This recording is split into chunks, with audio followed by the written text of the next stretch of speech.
underneath the humid canopy of the Mexican Gulf lowlands, where mist clings to ancient ceiba trees and rivers carve their way through thick jungles, the first whispers of a mysterious civilization began to echo. Imagine standing on that soil more than 3,000 years ago, long before Rome, long before Athens, long before even the pyramids of Teotihuacan rose. There, in lands that many outsiders would have thought inhospitable, the Olmecs built something astonishing. They left no great scrolls of history, no carefully written annals, and yet their stone faces, colossal heads weighing tons, stare silently across the centuries, daring us to ask, who were they? How did they live? And why did they vanish? This is not just the story of the Olmecs. It is the story of how civilizations are born, rise with brilliance, and collapse into silence, leaving behind enigmatic traces for future generations. When archaeologists first uncovered the heads of the Olmecs in the 19th century, peasants thought they were remnants of giants or gods.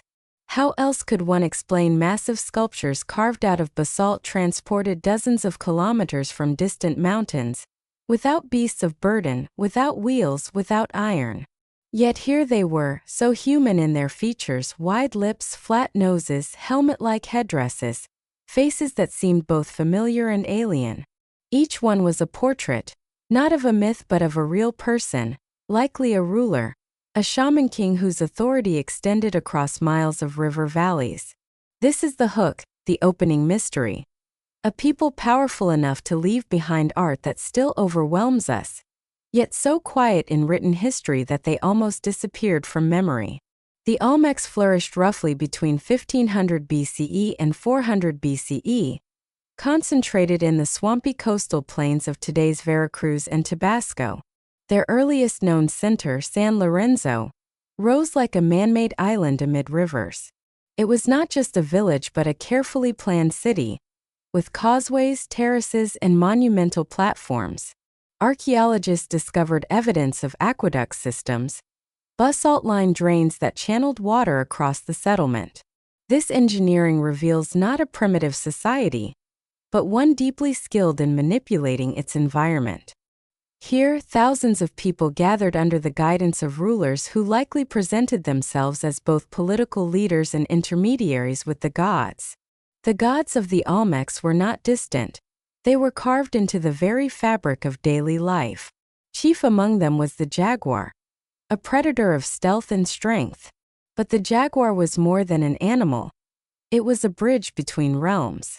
The Olmecs envisioned hybrids, the so-called wer-jaguars, human figures with feline features, open mouths, almond-shaped eyes. These were not merely myths but reflections of shamanic visions, where rulers might have donned jaguar pelts, consumed hallucinogenic plants, and declared themselves transformed into beings who could cross into the spirit world. To live in Olmec society meant existing under this cosmology, where rulers were embodiments of divine power. Their rituals involved bloodletting, offerings, and possibly human sacrifice, acts meant to balance cosmic forces, ensure rain, and guarantee fertility of crops. Agriculture was the backbone of Olmec prosperity. They cultivated maize, beans, squash, and cacao, the latter foreshadowing the central role chocolate would play in later Mesoamerican cultures. Fields and orchards provided sustenance, while rivers yielded fish and turtles. Trade routes extended far beyond their heartland, reaching obsidian from the highlands, jade from Guatemala, and feathers from tropical birds. The Olmecs were not an isolated people. They were connectors, weaving an economic web across Mesoamerica. But it was not only economics that spread. Ideas radiated outward. Consider the Mesoamerican ball game, a ritual sport played with rubber balls on stone courts. Archaeologists believe the Olmecs were among the first to formalize it, complete with ritual and sacrifice. This game would survive for millennia, practiced by the Maya and Aztec with religious fervor. The Olmec concept of sacred dualities, life and death, order and chaos, human and jaguar, also seeded the philosophical frameworks of later civilizations. By the time the Maya built their great cities, They were inheriting an intellectual tradition first cultivated by the Olmecs. Let us return to San Lorenzo. At its height between 1200 and 900 BCE, the city was a marvel. The colossal heads here are not isolated curiosities, but part of a greater sculptural program. Thrones, stelae, and massive altars suggest a culture of rulers who declared their legitimacy in stone. Imagine the unveiling of one of those heads. The labor of hundreds hauling basalt from distant quarries, rolling it on logs, dragging it through swamps. Every villager would have watched as the face of their leader was revealed, a statement of permanence, of divine authority. And yet, around 900 BCE, San Lorenzo declined. The monuments were defaced, buried, toppled. The city's power waned, perhaps due to environmental changes, perhaps rebellion, perhaps shifting trade routes. The Olmecs moved their heart to La Venta, further east, where they built one of the earliest known pyramid complexes in the Americas. La Venta's Great Pyramid, rising out of the plain, was not a tomb but a ceremonial mountain, a symbolic link between earth and sky. Buried beneath its plazas, archaeologists found massive offerings, serpentine mosaics arranged in complex patterns, carefully placed and then covered with earth. These offerings were not meant to be seen by human eyes again. They were gifts to the gods. Such acts reveal a worldview profoundly different from our own, where the unseen and the buried held as much significance as the visible. As centuries passed, the Olmecs continued to innovate. At Tres Zapotes, later in their history, we see the emergence of what may be one of the earliest long count calendar inscriptions, a direct ancestor of the Maya system. This suggests not only sophisticated timekeeping, but an understanding of history as linear, stretching across centuries, an intellectual leap of staggering importance. And yet, by 400 BCE, the monumental centers of the Olmecs were abandoned. The jungles reclaimed their plazas, the rivers silted up their canals, the colossal heads were swallowed by time. Why? Theories abound. Some point to volcanic eruptions or climate shifts that disrupted agriculture. Others suggest internal strife, uprisings against ruling elites. Still others propose that as trade networks shifted, the Olmecs' strategic importance dwindled, leaving their cities to crumble. What is certain is that their legacy did not vanish. Later civilizations, the Maya, the Zapotecs, the Aztecs, looked back to the Olmecs as cultural ancestors. Symbols of the Olmecs, like the jaguar, the maize deity, the rain god, continue to echo through Mesoamerican religion. Their artistic styles were copied, their ballgame played, their cosmology adopted and elaborated. The Olmecs had lit a torch that others carried forward. But let us not see them only as a prelude to greater things. The Olmecs deserve recognition in their own right. Their achievements in art, religion, urban planning, and intellectual life stand as remarkable for any early civilization. They were not merely Proto-Maya or Proto-Aztec. They were a distinct people, with their own vision of the cosmos, their own ways of carving meaning into stone and soil. And perhaps it is their silence that makes them so captivating. Unlike the Maya, they left us no libraries of glyphs. Unlike the Egyptians, no temples still rise intact. Instead, they left fragments. Colossal heads staring with stoic calm, greenstone figurines with enigmatic smiles, buried mosaics never meant to be uncovered. Each discovery is a whisper, a clue. It is as if the Olmecs invite us to piece together their story, to reconstruct a vanished world from shards of basalt and jade. Imagine standing in front of one of those colossal heads today. The jungle hums around you, insects buzzing, the air heavy with moisture. You tilt your head upward, meeting the gaze of a ruler who lived 3 millennia ago. He says nothing, yet everything about his face declares power, identity, humanity. You realize in that moment that civilizations may rise and fall, but true art defies time. The Olmecs, in their silence, speak still. And so the story of the Olmecs is not only about archaeology or anthropology. It is about the fragility and resilience of culture. They remind us that even without armies that conquered continents, even without written histories that survive, a people can shape the destiny of an entire region. The Olmecs were the spark at the dawn of Mesoamerican civilization, and their flame, though hidden beneath centuries of jungle, continues to glow. Their mystery is their allure, and perhaps that is the most enduring lesson, that sometimes what we do not fully understand holds the greatest power to captivate the human imagination. Archaeology has a way of breathing life into shadows, and with the Olmecs those shadows are deep, sometimes frustratingly so. Yet every spade of earth turned over in Veracruz or Tabasco reveals details that stretch the imagination. For example, beneath the ceremonial complex of La Venta, archaeologists uncovered caches of jade celts, long axe-like objects carved from greenstone and polished to a shine. These were not utilitarian tools. They were offerings stacked in careful patterns, often resembling serpentine mosaics. Imagine the scene. A procession of priests, their bodies painted in red and black, carrying bundles of jade down into the earth. They lay them out meticulously in geometric formations, speak incantations to the gods of rain and maize, and then deliberately bury them, never to be seen again. It is a ritual that tells us about values. Wealth, beauty, and cosmic harmony were not flaunted, but given back to the unseen powers that ruled existence. This is not a society obsessed with individual legacy, but with balance, order, and cosmic debt. What fascinates scholars is that the Olmecs seem to understand symbolism at an advanced level. Their art is riddled with motifs. Flame eyebrows that signify divinity, crossbands representing portals between realms, cleft heads suggesting the sprouting of maize or divine birth. These were not random decorations but part of a complex system of belief.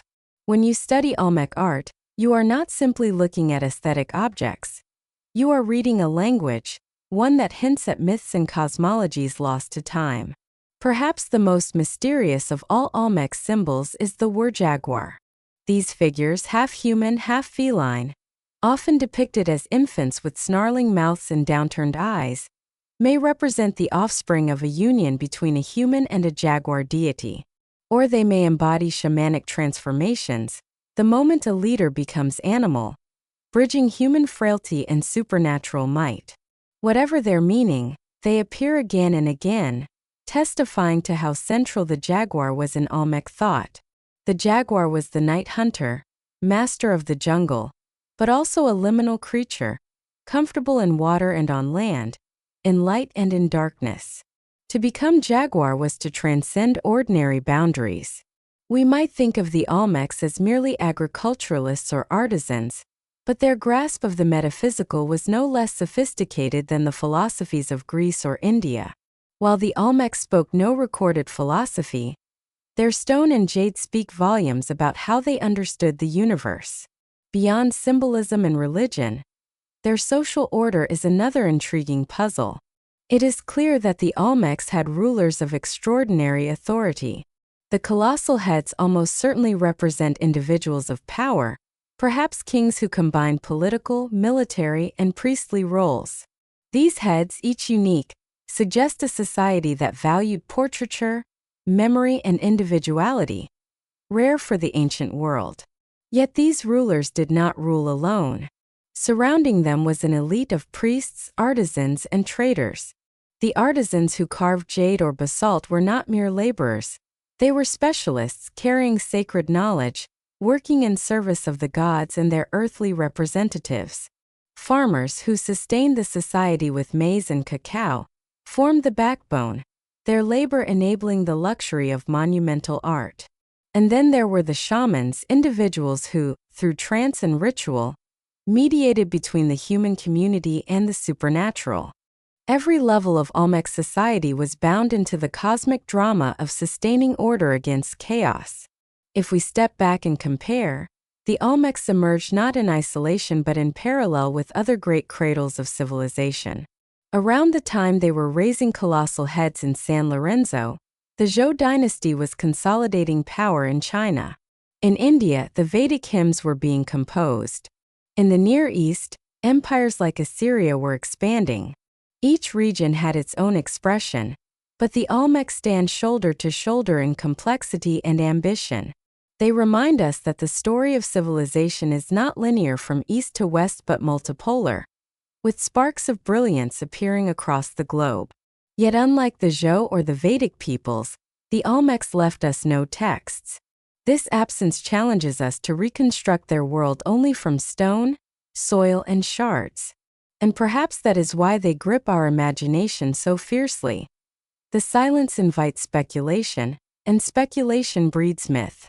Let us linger on one myth, the myth of their disappearance.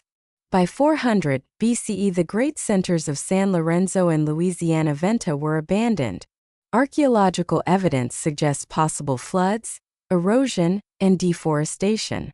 Climate shifts may have brought drought.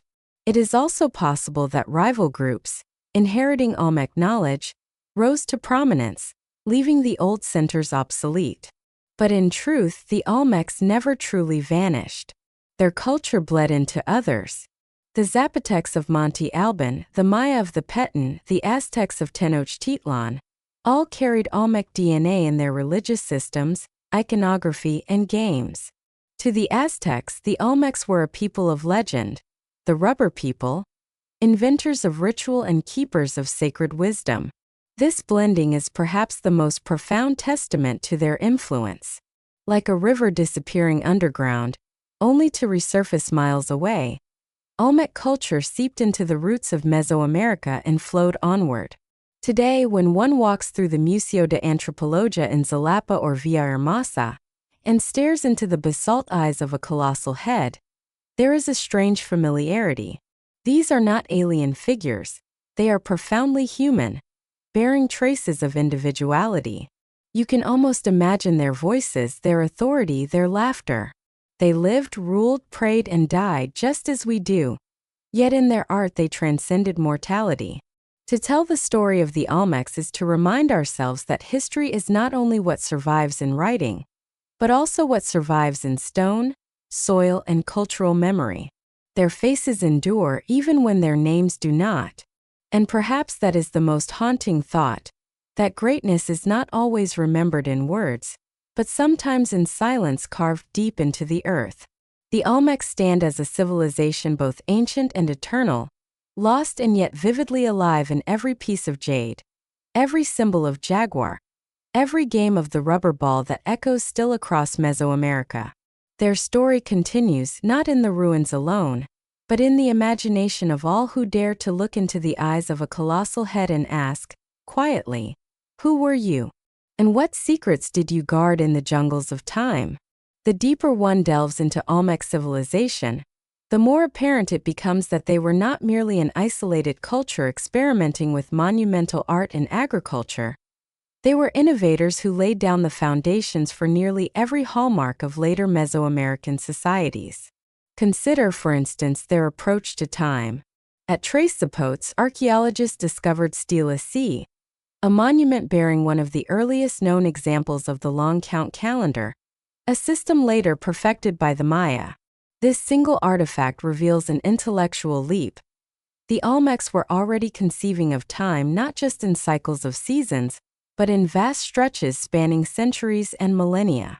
They were embedding themselves into eternity, situating their rulers and rituals within a cosmic timeline that dwarfed any single human life. Such an achievement places them among the great early thinkers of the world, alongside the astronomers of Mesopotamia and the priest astronomers of Egypt. Their fascination with cycles extended into their architecture. The ceremonial complexes of La Venta were laid out with striking precision, aligned to cardinal points and celestial events. The Great Pyramid and surrounding plazas were not haphazard constructions. They were deliberate attempts to create a microcosm of the universe, where the movements of the heavens could be mirrored on Earth.